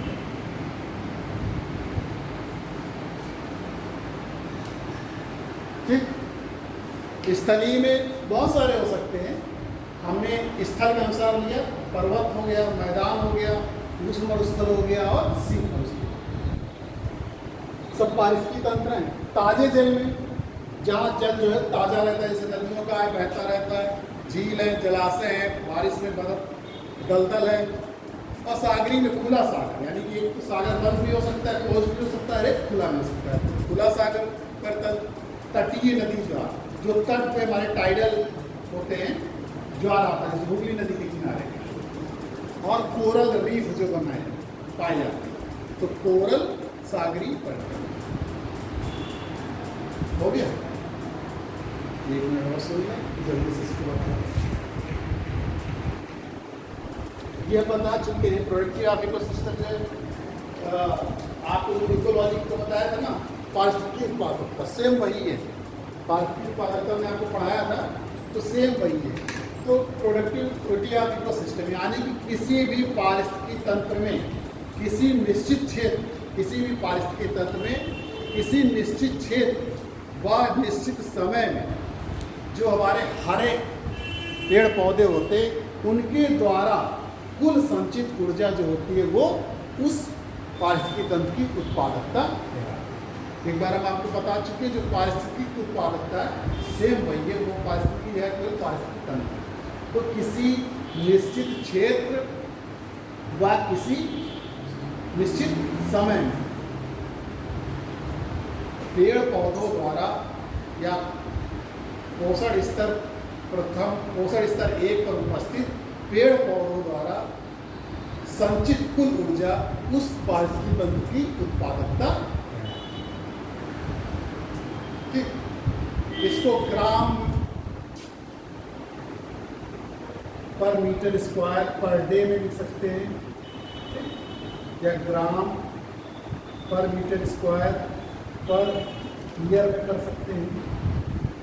यानी कि एक दिन में 1 मीटर स्क्वायर क्षेत्र में कितनी ग्राम जो ऊर्जा संचित करते हैं पेड़ पौधे। इसी तरह एक वर्ष में 1 वर्ग मीटर क्षेत्र में कितने ग्राम ऊर्जा संचित करते हैं, तो ये उसकी उत्पादकता कहलाता है। इसी में हमने बताया था सकल प्राथमिक उत्पादन, सेम चीज वही है जो आपने हमने पढ़ाया है, जिसको हम लोग कहते हैं GPP, ग्रास प्राइमरी प्रोडक्शन। यानी कि किसी भी क्षेत्र में किसी निश्चित समय में प्राथमिक उत्पादकों द्वारा कुल संचित ऊर्जा जो होती है उसको हम सकल प्राथमिक उत्पादन कहते हैं। इसी का है नेट, यानी कि कुल अब कितना बचा, कुल प्राथमिक उत्पादन MP, यानी कि जो ऊर्जा का क्षय हो जाता है जीवों द्वारा, यानी कि पेड़ पौधों के द्वारा जो ऊर्जा का क्षय हो गया, जो ऊर्जा का उपयोग उन्होंने कर लिया, उसके बाद जो ऊर्जा बचती है उसको नेट प्राइमरी प्रोडक्शन। तो ये है आपका, उसको भी उसमें बता चुके हैं पारिस्थितिकी उत्पादन। अब अगर आप कुछ पूछना हो तो पूछिए। हमने आपको चराई खाद्य श्रृंखला बताया, ग्रेजिंग फूड चेन, और दूसरा अपरद डेट्रिटस फूड चेन। तो अपरद में मृत पदार्थों से होती है, जिसे हम घटक बोलते हैं, मृत पदार्थों से अपना आहार प्राप्त करते हैं, तो वो अपरद में आ जाता है। और ग्रेजिंग वाले के जो आपको एक सामान्य तरीके से बताया कि मतलब पहले पोषण स्तर 1 से शुरू हुआ, फिर पोषण स्तर 2 वालों ने उसको चरा की ऊर्जा प्राप्त किया, फिर अगली ऊर्जा ऊपर तक स्थानांतरित हुई, एक श्रृंखला बनी, तो इसलिए इसको चराई खाद्य श्रृंखला। और बताइए, किसी कुछ पूछना है? बायोमास, बायोमास के बारे में। हाँ, जैव भारत में आपको बताया था, किसी भी पारिस्थितिकी तंत्र में किसी निश्चित क्षेत्र और निश्चित समय में जो वहाँ पर पेड़ पौधे होते हैं, उनका सकल शुष्क भाग, ड्राई वेट ही उसका जैव भार कहलाता है, बायोमास कहलाता है। ये चारों चीज़ें इसलिए हमने जल्दी बता दी कि हमने आपको बताया था पारिस्थितिकी उत्पादकता, पारिस्थितिकी पढ़ाया तो सेम चीज़ है। तो किसी भी पारिस्थितिकी तंत्र में किसी निश्चित क्षेत्र में उपस्थित पेड़ पौधों का सकल शुष्क भार ही उसका जैव मास कहलाता है, बायोमास। और बताएं, ठीक, चलिए फिर ठीक है, ओके। अगर नेक्स्ट क्लास में फिर अगले वीक पढ़ेंगे।